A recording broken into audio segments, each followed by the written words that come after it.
Hello, কী অবস্থা সবার? ভেবো না এটা এখনের ভিডিও, কারণ এখন যদি আমি দেখাতে যাই আমার পাড়াতে পুরো এক হাঁটু জল জমে গেছে। আর আজকের এই পার্সেলের জিনিসগুলো ছিল মিতার, যেটা ও পেয়ে গেছে এবং আমাকে ফোন করে জানিয়ে দিয়েছে যে ও প্রত্যেকটা জিনিসই ঠিকভাবে পেয়ে গেছে।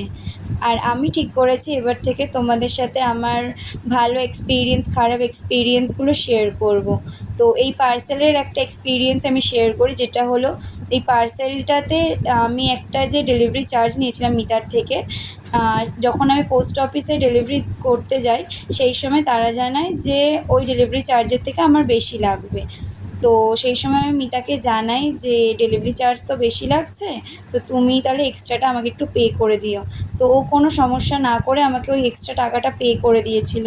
তো আজকে এটাই ছিল আমার এক্সপিরিয়েন্স, যেটা ভালো এক্সপিরিয়েন্স ছিল। সেটা হলো অনেক কাস্টমাররাই সমস্যা করে, কিন্তু মিতা কোনো সমস্যা করেনি। যাই হোক, আজকের জন্য টাটা, দেখা হবে পরের কোনো ভিডিওতে।